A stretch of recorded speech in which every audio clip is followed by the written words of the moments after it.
Türkiye'den, Örgümü Dediniz kanalımdan dünyadaki tüm dostlara selamlar, sevgiler, saygılar. Örgümü Dediniz kanalıma hepiniz hoş geldiniz.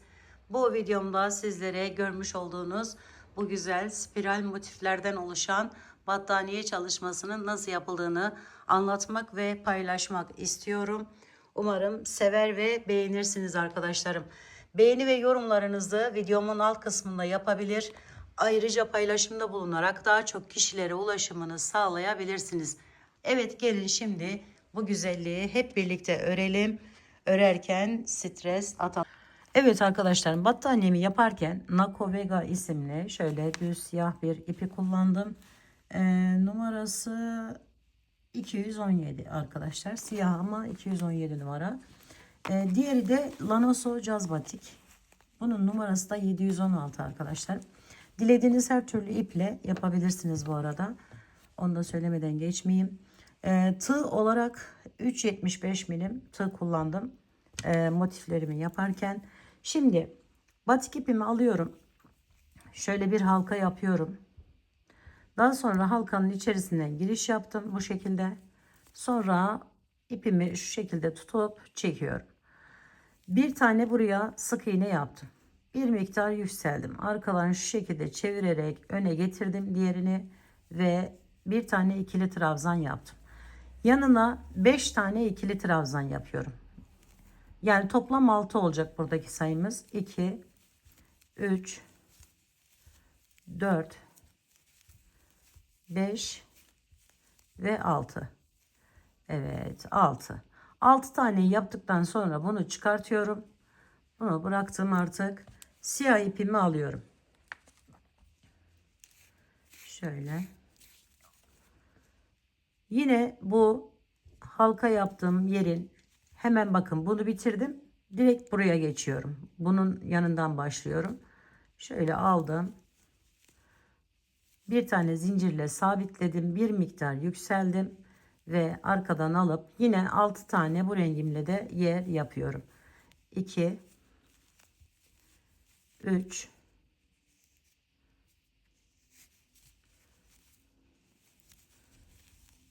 4, 5, 6. Altıncıda arkadaşlarım şu siyah ipimiz vardı burada fazla olan. Onu şu şekilde tutup onu aradan götürüyorum ki daha sonra çıkma yapmasın diye. Şu şekilde bağladım. Sonra bu ipimi iyice şöyle sıkılaştırıyorum. Çekiyorum yani. Ve bakın hiç boşluk kalmıyor. Sonra bunu tutuyorum yine. Üzerine bir tane alıyorum. Bakın buradayken. Buraya geçiyorum. Hemen şu tepesine giriş yapıyorum. Bu ipimi de alttan götüreceğim. Fazlasını kesebiliriz. Şöyle bağladım. Buraya ikili trabzan yapıyorum. 1, hemen yanına bir tane daha 2. Bu her bir şu şekilde olan yerimizin içerisine 2 tane bu şekilde ikili trabzan yapıyoruz. Bunlar bizim ayraç yani köşe yerlerimiz olacak arkadaşlarım bunlar. 2 oldu. Şöyle 3, 4,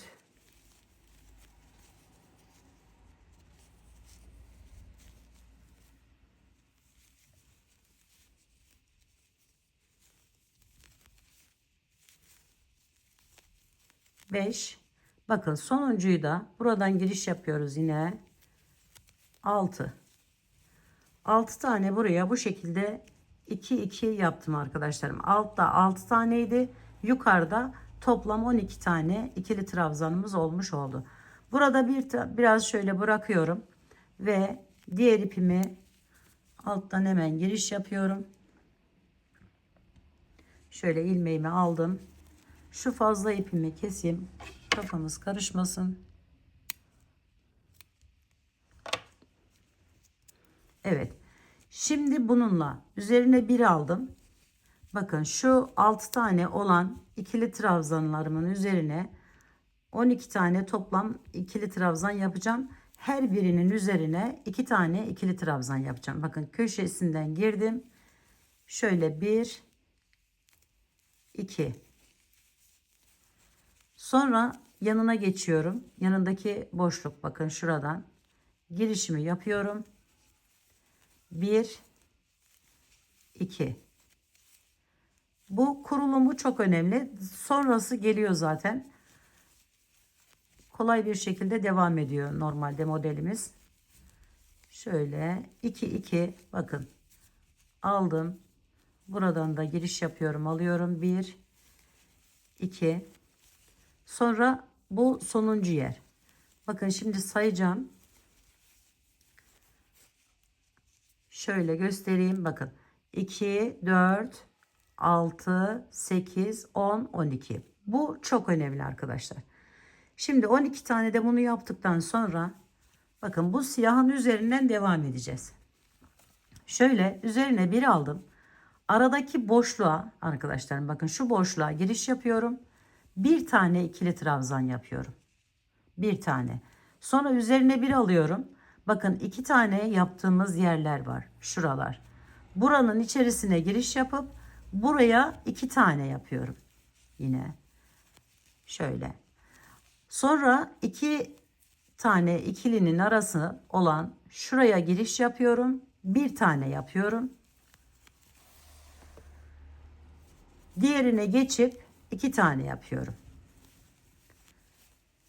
İki yaptığımız yerler buralar olacak arkadaşlar. Şu V gibi olan yerlerimiz olacak. Tek olarak yaptığımız yerler ise aralarındaki yerler olacak. Burası önemli. Dikkat etmenizi tavsiye ederim. Şöyle bakın. Şimdi bir yapıyoruz. Şimdi iki yapıyoruz. 2. Sonra 1 yine. Sonra 2. 1 2. Tek yapıyoruz. Sonuncu yerimiz, bakın şöyle iki tane var. 2 tane yapıyoruz. 1 2. Şimdi bunu biraz şöyle yükseltip bırakıyoruz. Çıkmasın diye. Buraya bir şey de takabilirsiniz arkadaşlarım. Şöyle diğer ipimi aldım aşağıdan. Yine aynı şekilde bakın. Arada bir tane yerimiz var. Oraya bir tane ikili trabzan yapıyoruz. Yanındaki yere iki tane yapıyoruz. 1 2.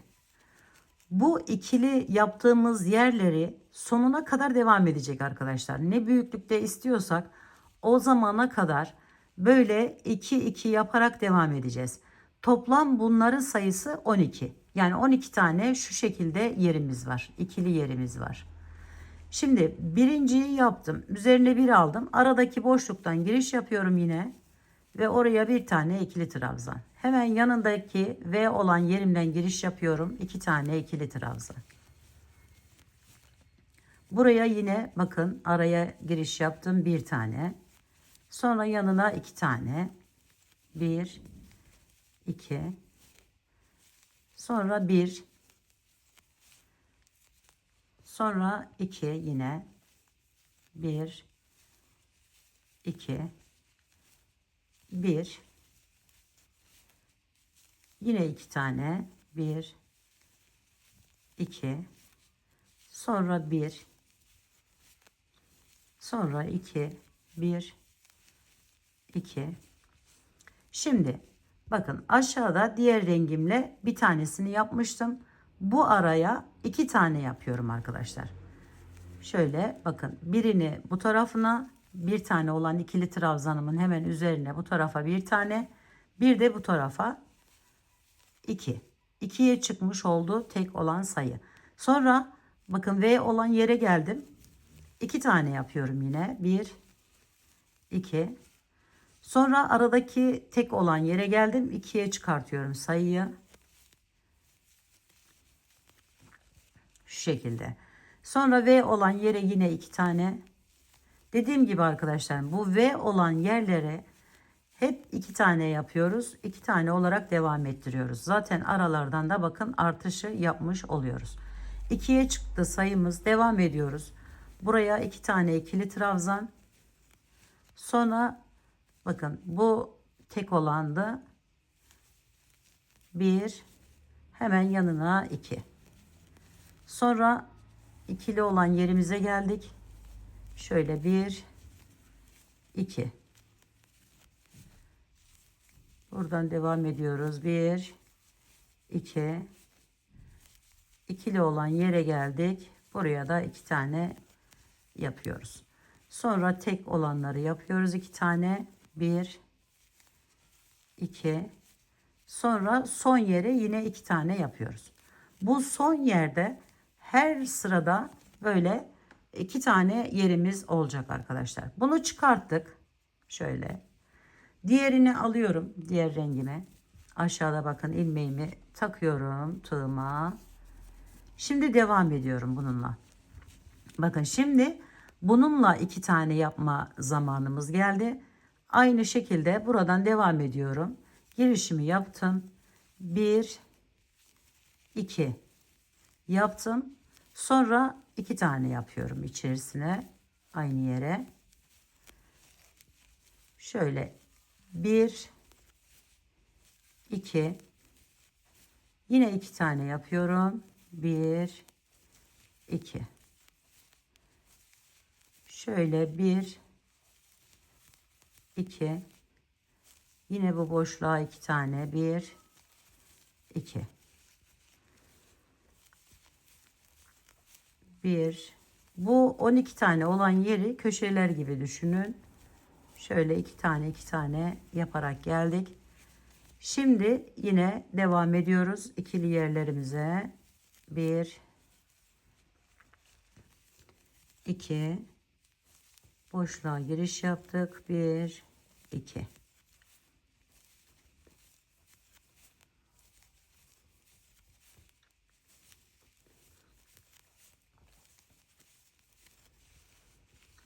Şimdi bakın. Aşağıda siyahla 2 tane yer yapmıştık. Sayımız otomatik olarak 3'e çıkıyor. Şöyle bakın. 1 2 3. 3 tane tekli yaptık. Dördüncü zaten ikili yerimiz geliyor. Oraya hemen şöyle 2 tane ikili trabzanımı yaptım. Sonra bakın hemen 3 tane geldi. 3 tane buraya ikili trabzan yapıyoruz. Yan yana. Yine dördüncüyü ikiliyoruz. 1 2. Sonra devam edelim. 1 2 3. 3'e çıktığı için şimdi buraya iki taneyi yapıyorum. Sonra 3'ten devam ediyorum. 1 2. Kendiliğinden oluşan bu yerleri arttırarak devam ediyoruz arkadaşlar. Döne döne. Bu düz olarak yaptığımız sayı şu anda 3. Bu 7'ye çıktığı zaman artık kareleştirme işlemine geçiyoruz. Şöyle 2 3 oldu. Şimdi 2 tane. Şimdi 3 tane yine. 1 2 3. Sonra 2 tane buraya yine yerimizi yapıp diğer rengimize geçiyoruz. Şöyle. Bakın. Bu düzeliyor arkadaşlar. Böyle dönerek devam edeceğiz. Evet arkadaşlarım. Şimdi ben sizlere şu çatal iğne olanlardan takarak daha rahat görmeniz için onları takarak devam edeceğim. Toplam 12 tane takmış olacağız. Şimdi bu ipimizi alttan aldım. Buraya geçiyorum. Yine burada kaç tane ise şöyle devam ediyorum. 1 2 3. Bakın 3 tane. Sonra hemen buraya 1 2. Bakın buraya bir tane takabiliriz. Takarak devam edelim ki daha net görün arkadaşlarım. Özellikle yeni başlayan arkadaşlarım için yapacağım bir işlem olacak bu. Şöyle taktım. Bakın birinci yerimiz. Devam ediyorum şimdi. Hemen yanından başlıyorum. 1 2 3. Şimdi buraya 2 tane yapıyorum.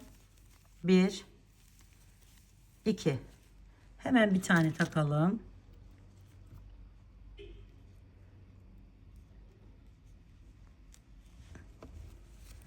Evet, şimdi devam edelim. 1 2 3. Yine artış yerimiz. 1 2 tane yaptık. Bir tane daha takıyoruz.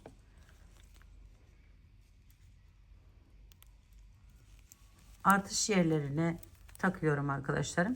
Şimdi bakın şöyle yine devam ediyorum. 1 2 2 3.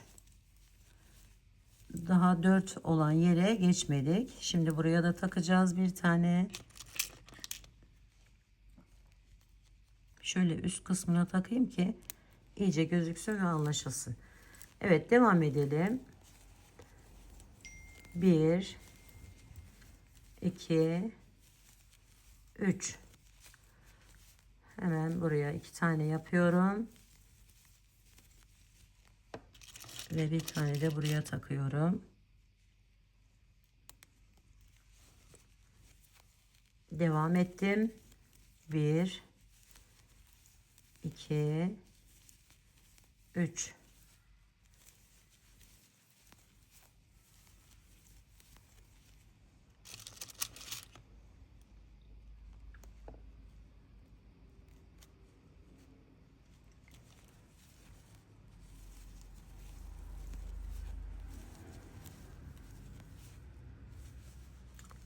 Bakın burada yer değişikliği zamanı alttan da baktığınız zaman zaten görünüyor.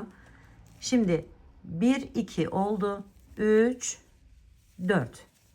4'e çıkarttık sayıyı arkadaşlar. Aradaki tekli olan ikili trabzanlarımızın sayısı 4'e çıkmış oldu. Şöyle 1 2, yine buraya da takalım.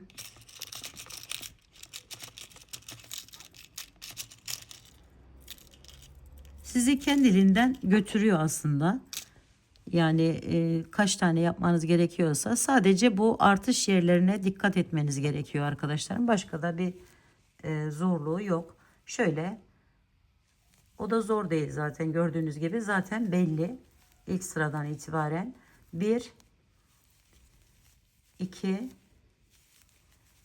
3 ve 4. Şimdi buraya 2 tane yapıyoruz. İşaretimizi takıyoruz. Bu işaret takma tamamen yeni başlayan arkadaşlarım için kolaylık olsun diye. Şimdi buradan geldim. Hemen devam ediyorum. 1 2 3 4. Hemen 2 tane. 1 2.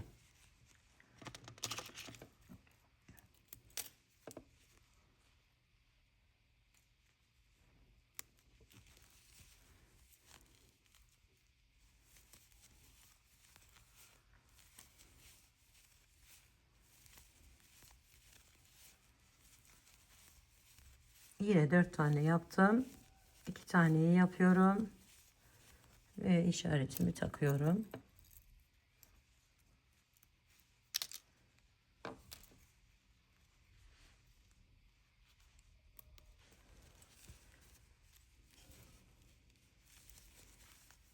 Bir, iki, üç, dört. Hemen buraya köşemizi yapalım. 2 tanemize işaretimizi takalım.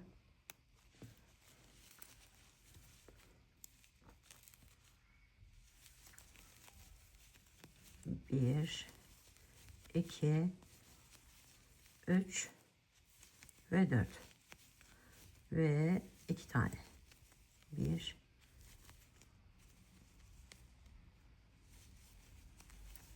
2. Hemen buraya da Bir tane takalım.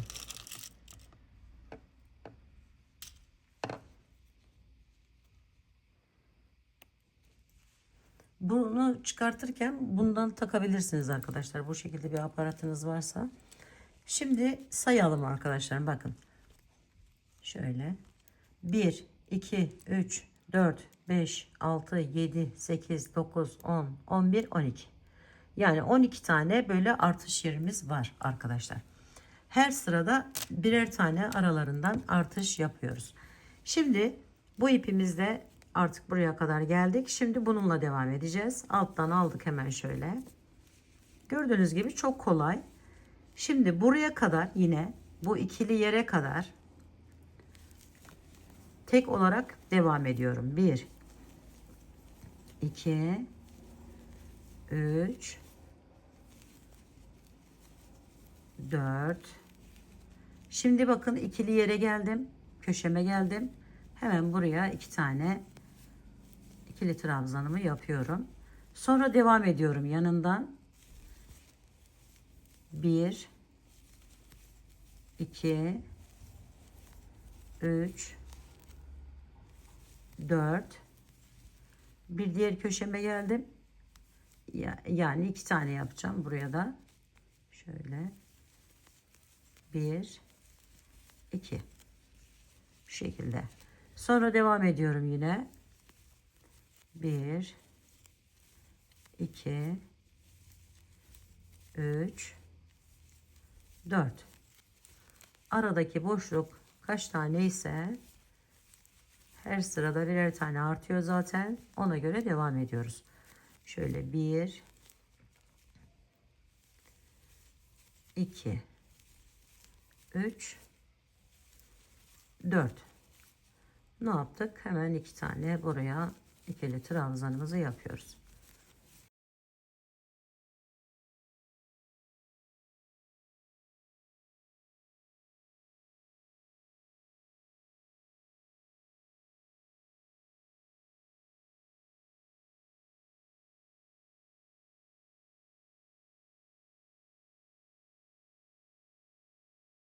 Sayımız 5'e çıktı. Bu rengimizle. Burada 5'e çıktı. Şimdi 2 tane yine buraya devam ediyorum. Sonra dediğim gibi 5 tane olarak aradaki boşluk sayısı kadar tek olarak yapıyorum. Artış yerimize geldiğimizde ise 2 tane yapıyoruz.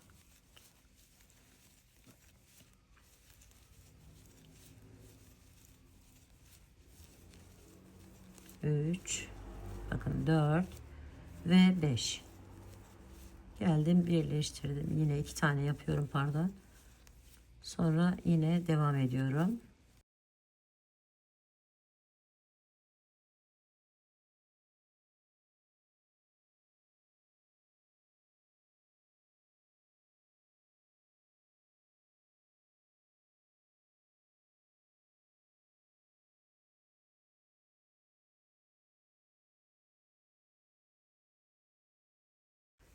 Beş. Şimdi buraya 2 tane yapalım.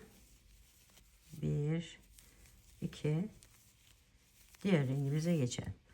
Bunu arkadaşlarım yine aynı şekilde yapıyoruz. Bu aradaki sayı 7 olana kadar devam edeceğiz. Yani siyahta da 7 olacak. Bu rengimizde de 7 olacak. 8.'yi yapmayacağız. Yani ben öyle yaptım bunu yaparken. Bakın şöyle. Aradaki şu aradaki iki artış yerimin arasındaki tek olarak yaptığımız şunlar 7 olana kadar devam edeceğiz. Üstü 7 tabii. Şurası 7, burası 6. Bakın 1, 2, 3, 4, 5, 6. Şimdi bunun 7'si de şurada. Bakın şöyle göstereyim. Şurası artış yerimizin bir tanesi. Bir tanesi de burası. Şimdi devam edip sayalım. 1, 2, 3, 4, 5, 6, 7. Burada da siyah olan 7 arkadaşlar. 2 arada. Bu 7 olana kadar devam edelim. Burada şu anda batik olan ipimiz 5 oldu. Diğeri 4'ten devam edecek. Tabi buraya geldiğimizde 6 olarak devam edeceğiz. Evet, bu sırayı da tamamlayalım. Aynı gösterdiğim gibi Şöyle devam ediyoruz arkadaşlar.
Evet arkadaşlarım, bakın bu sırada 2, 4, 6, 7 tane yerimiz oldu.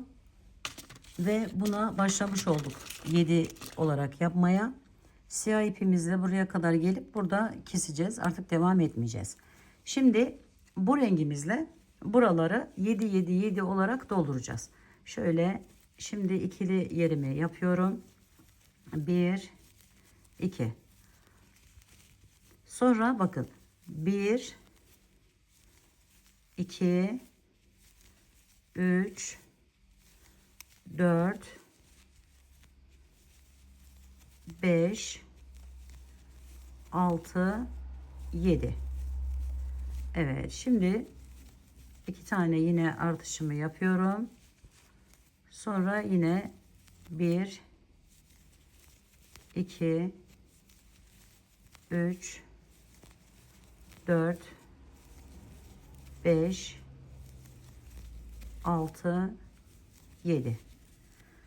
Şimdi şu alttaki işaretlerimizi yukarıya çıkartalım ki ayrılma yerlerini de tam olarak anlaşılsın arkadaşlarım.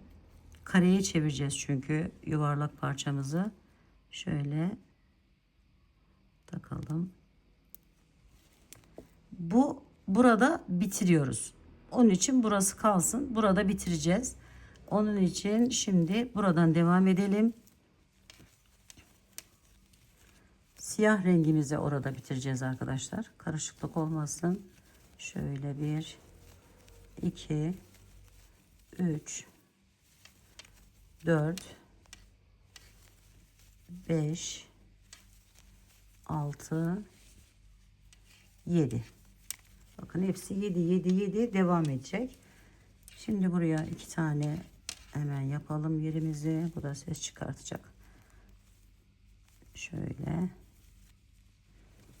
Yine 7 tane devam edelim. 1 2 3 4 5 6 7. Özellikle sayıyorum ki bu aradaki şey hani iyice anlaşılsın diye. Şimdi yine sonuncu yerimizi de tamamlayalım.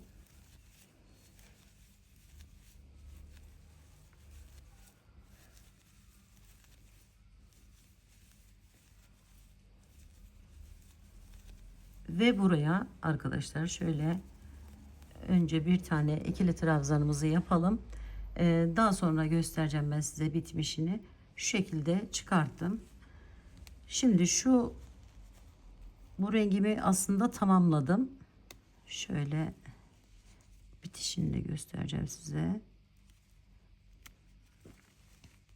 Bunları yukarıya alalım.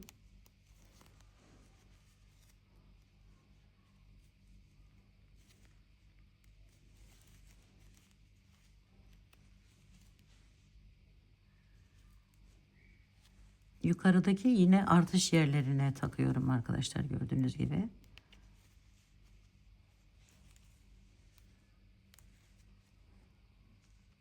Dediğim gibi anlayan ve bilen arkadaşlarım buraları tamamen geçebilir. Şöyle 1 2 3 4 5 6, bu da 7. yerimiz. Zaten buralarımız aynı zamanda birleşim yeri olacak. Şimdi siyah ipimize geçelim. Şöyle siyah ipimize bakın hepsini 7 7 devam edeceğiz şimdi. Şöyle 1 2 3, şunu altına koyayım. Şöyle 3 4 5 6 7. Gördüğünüz gibi bu da 7'ye tamamlanmış oldu. Şimdi artış yerine 2 tane yerimi yapıyorum. Şu ipi fazla durmasına gerek yok. Artık bununla işimizi tamamladık. Şöyle arkadaşlar bakın. Şuradan çıkartalım şunu da.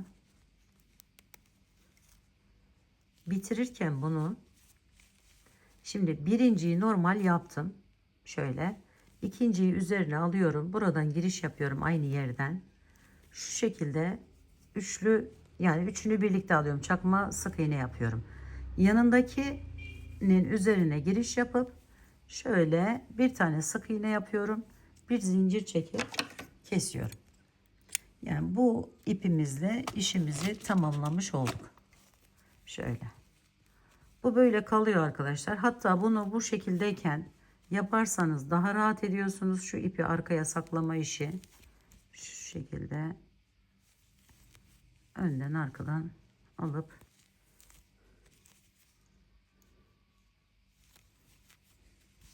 evet.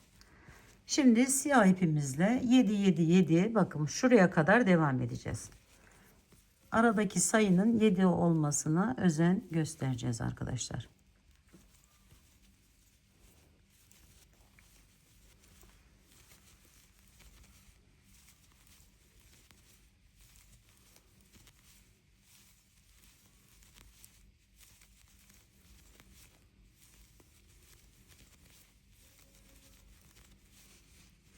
Yine 2 tane olarak yaptım.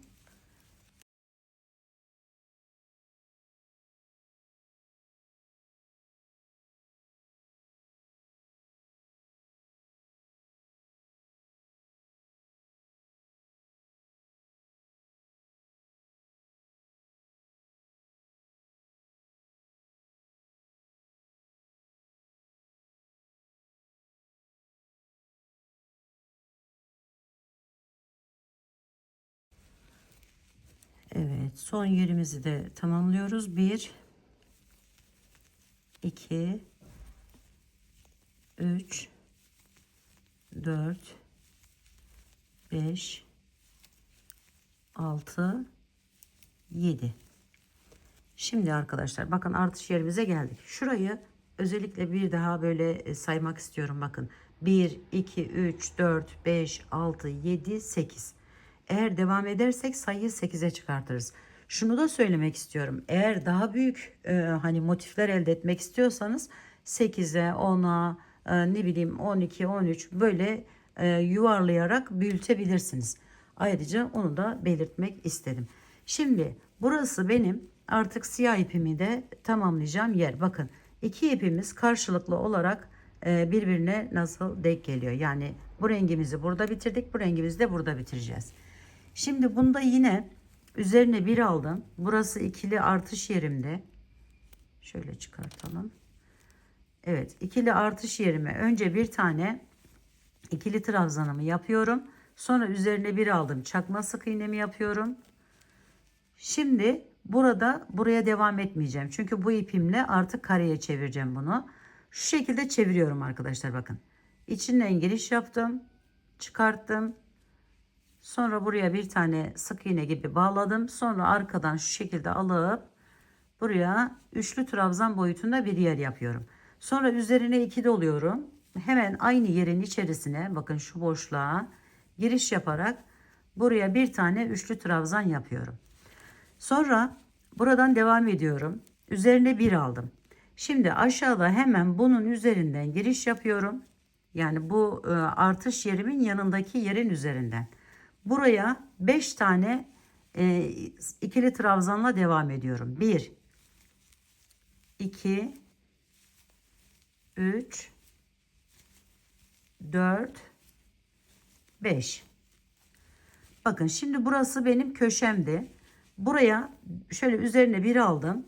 3 tane çakma sık iğne ile devam ediyorum. 1, 2, 3. Toplam 12 tane bu şekilde yerim olduğu için bu arayı arkadaşlarım buraya kadar şu iki arayı sık iğne ile devam ediyorum. Yine bu burada işaret olarak dursun.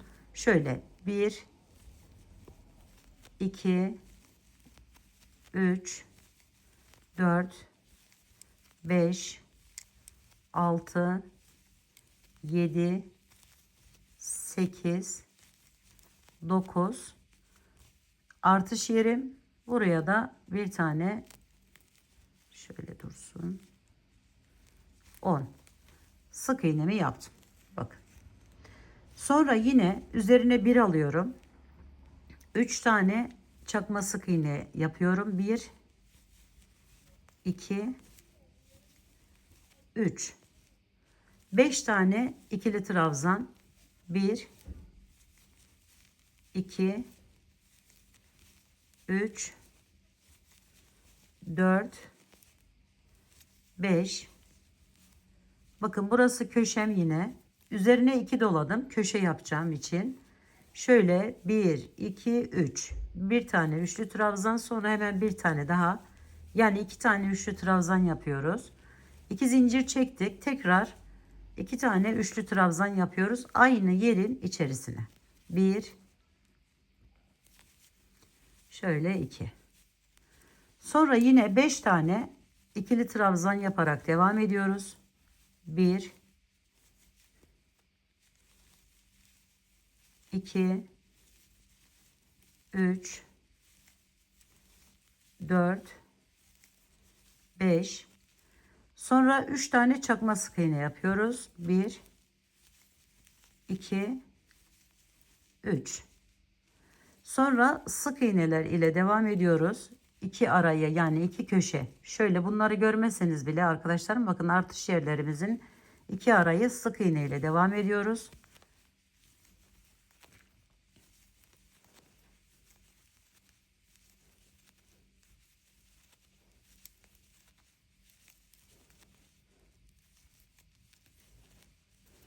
Sonra yine 3 tane çakma sık iğne. 1, 2, 3, 5 tane ikili trabzan. 1, 2, 3, 4, 5. Evet, bakın bu rengimizin bittiği yer. Hemen üzerine 2 doladık. Buraya bir köşe oluşturacağız. Şöyle bir, iki tane üçlü trabzanımızı yaptık. 2 zincir çekiyoruz. Tekrar 2 tane daha üçlü trabzan yapıyoruz buraya. 1, 2. Sonra üzerine bir aldık. Bakın şu yapmış olduğumuz sık iğnemizin hemen üstünden giriş yaparak başlıyoruz. 1. Sonra yanına devam ediyoruz. 2, 3, 4, 5. 3 tane çakma sık iğne yapıyoruz. 1, 2, 3. Bakın artış yerimize geldik. Aşağıdan da bakabilirsiniz. Şöyle. Buraya başlıyoruz sık iğne yapmaya. Diğer artış yerine kadar. Yani toplam 10 taneydi. 3, 4, 5.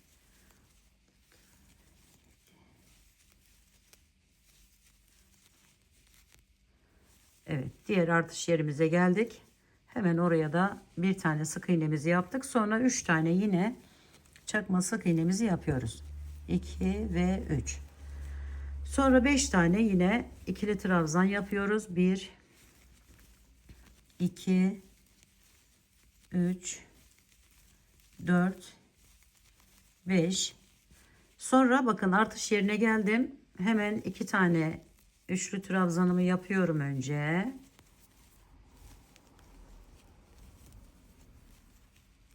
İki zincir çekip tekrar 2 tane daha yapıyorum. Bir köşemi daha oluşturmuş oluyorum. Sonra 5 tane ikili trabzan.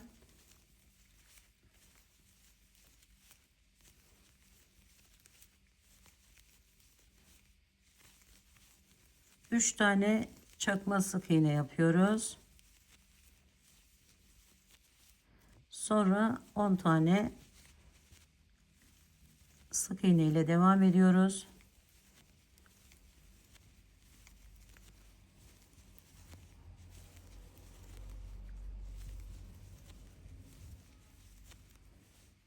Sonra yine 3 tane çakma sık iğne, 5 tane ikili trabzan, 1, 2, 3, 4, 5.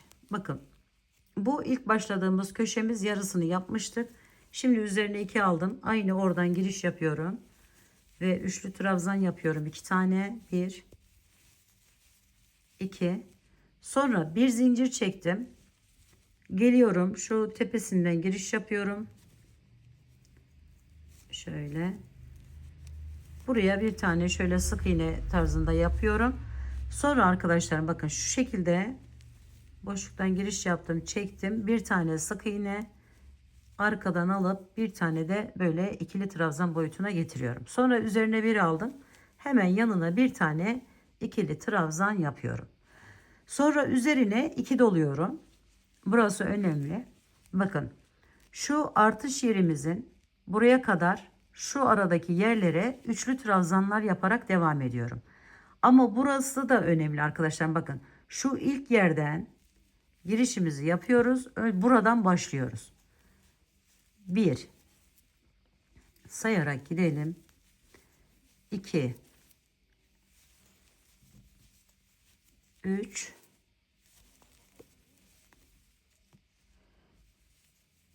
4, 5, 6, 7, 8, 9. Şimdi 9 tane yerimizi bu şekilde yaptık.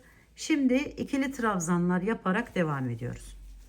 Şöyle 9 tane üçlü trabzandan sonra ikili trabzanlar yapıyoruz.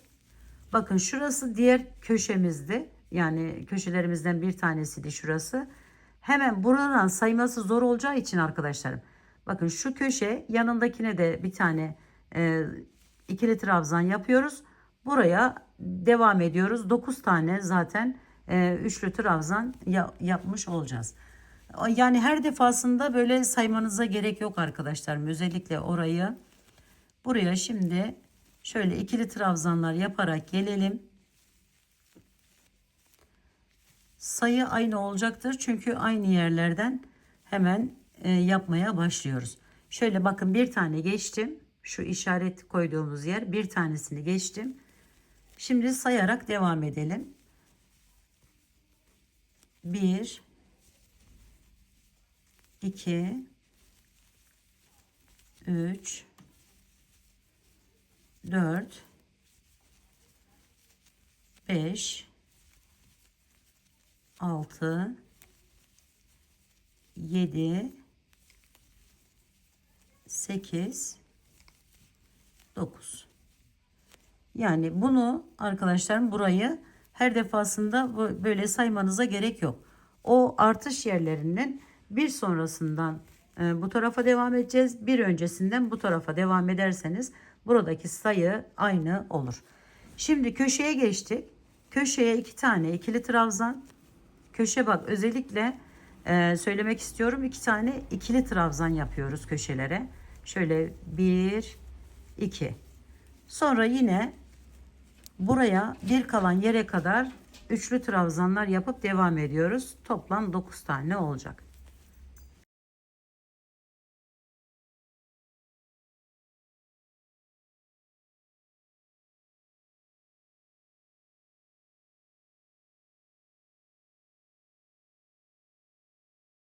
Evet arkadaşlarım, üçlü trabzanları bitirdim. Bakın hemen şu artış yerim yanı, oradan itibaren ikili trabzanlar yaparak devam ediyorum. Ben motiflerimi yaparken ekledim arkadaşlarım. Bitiş şekli bu şekilde devam ediyor ve dört bir kenarını bu şekilde tamamlıyoruz.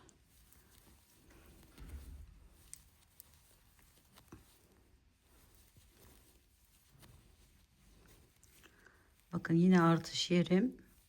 Oraya normal bir tane yapıyorum ikili trabzanımı. Hemen yanındaki yer, yani şurası. Buradan da giriş yaparak buraya da bir tane yapıyoruz. Ve üçlü trabzanları yapmaya başlıyoruz.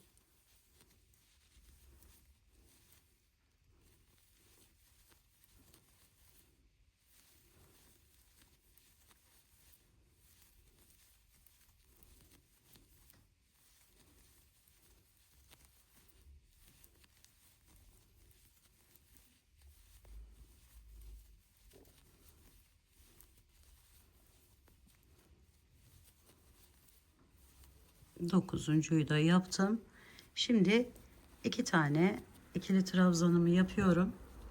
Bu şekilde tamamlıyorum.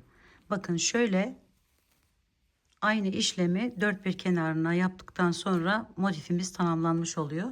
Şimdi ekleme işlemine geçmek istiyorum. Hemen motifimin iki tarafını ekleyeceğim. O yüzden bakın böyle bıraktım burayı. Buraya da sonlandıracağız.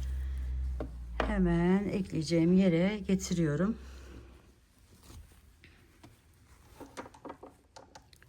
Bu iki renk aynı olacak. Ben şöyle farklı olması için şuraya ekleyeyim arkadaşlarım, bunu eklemesini de göstermiş olalım.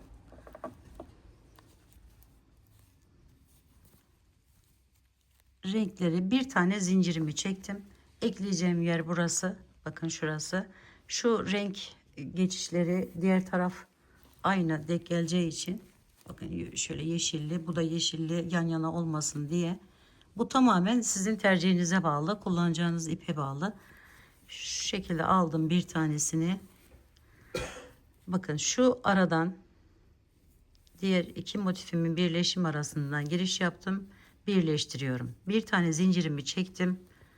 Şöyle bir tane ikili trabzanımı yapıyorum köşem olduğu için ve geliyorum bunu buradan arkadaşlar şu hemen üstünden giriş yapıp şu şekilde alıp çıkartıyorum ilmeği. Sonra ikinci ikili trabzanımı yapıyorum ve geliyorum, karşısına gelen yerden ekliyorum. Sonra üçlü trabzanlarıma geçiyorum. Bakın şu ilk yerden, şuradan başlıyoruz. Hemen geçtik, karşısına eklememizi yaptık. Sonra yine üzerine 2 aldık. Yanından devam ediyoruz. Yaptık üçlü trabzanımızı, bakın. Hemen şuradan giriş yaptık, kaydırarak aldık. Tabi farklı şekillerde de ya da dikerek de ekleme yapabilirsiniz. Tercih tamamen size ait. Genel olarak yaparken ben eklemeyi seviyorum ve o şekilde yaptım bu modelimi de.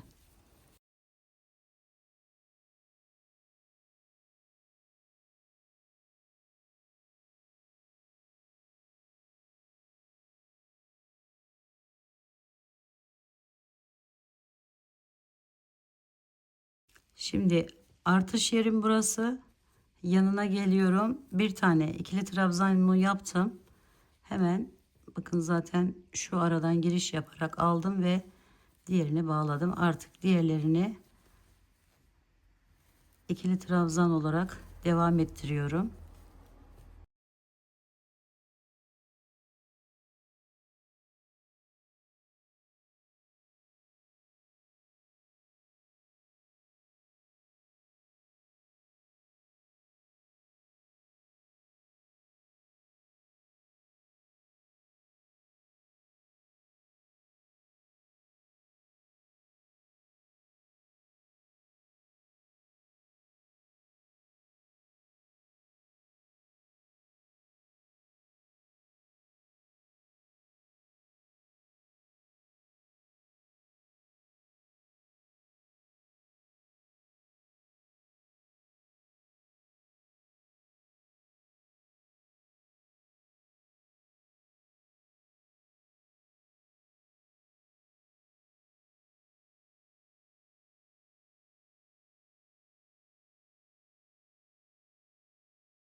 Şimdi köşeye geldim. İkili trabzanımı yaptım. Önce buna bağlıyorum. Sonra ikinci ikili trabzanımı yapıyorum ve şu son olan yere bağlıyorum. Bu şekilde bir zincir çekiyorum. Geliyorum, şu iki zincir çekmiş olduğum köşemden girişimi yaptım. Sık iğne ile bağlıyorum. Bir zincir çekiyorum ve iki tane ikili trabzan yapıp devam ediyorum. Şöyle göstereyim arkadaşlarım, bakın. Ekleme işlemini de bu şekilde tamamlamış oluyorum. Evet, şimdi şu son kenarı da aynı şekilde, normalde ben burayı bağlayacaktım arkadaşlarım, burayı da bağlayacaktım, ancak renk uyumu hani daha güzel dursun diye tek tarafını bağladım. Normalde bu kenarında yapıyorum, sadece bu kenarı bağlıyorum. Eğer tekli yapacaksam, iki kenarı ekleyeceksem de hem burayı hem burayı boş bırakıp burayı da ekleyerek devam ediyordum. Evet, koca parçayı taşımamak için tamamen yapılmış bir şey. Bu şekilde ekleme yapacaksanız böyle yapmanız gerekiyor. Sonra devam ediyoruz. Bakın, hemen şuradan başladık. Yine 9 tane üçlü trabzan yapıyoruz. Ve ikili trabzanları yapıp diğer kenarlarda yaptığımız gibi devam ederek bitiriyoruz motiflerimizi.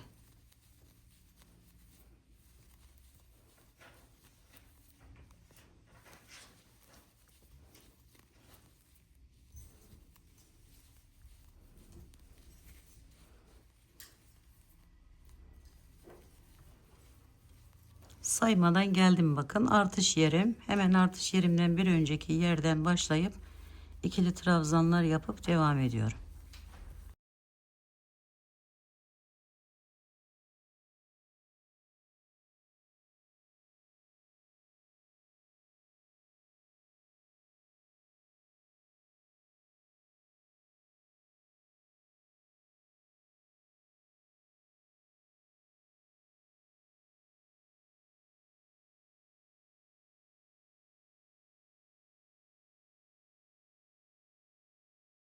Evet, son iki tane ikili trabzanımı yaptım. İki zincirimi çektim. Geliyorum.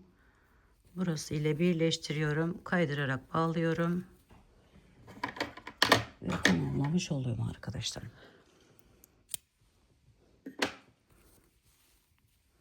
Evet, bunu böyle bırakacağım.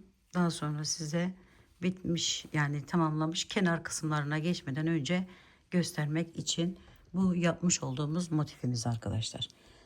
Evet arkadaşlarım, bakın şu yaptığımız motifimiz. Şimdi kenarını bakın bir önden bir arkadan lastik örer gibi yaptım. Daha önceki videolarımda bu da mevcut. Öyle ne kadar kalınlıkta isterseniz o şekilde yapabilirsiniz. Genel görünümü bu şekilde arkadaşlar. Boyu 150 santim şu uzunluğu. Eni ise şurası ise 110 santim arkadaşlar. Şöyle bir motif fazla zaten. 4'e 5 olarak yaptım ben.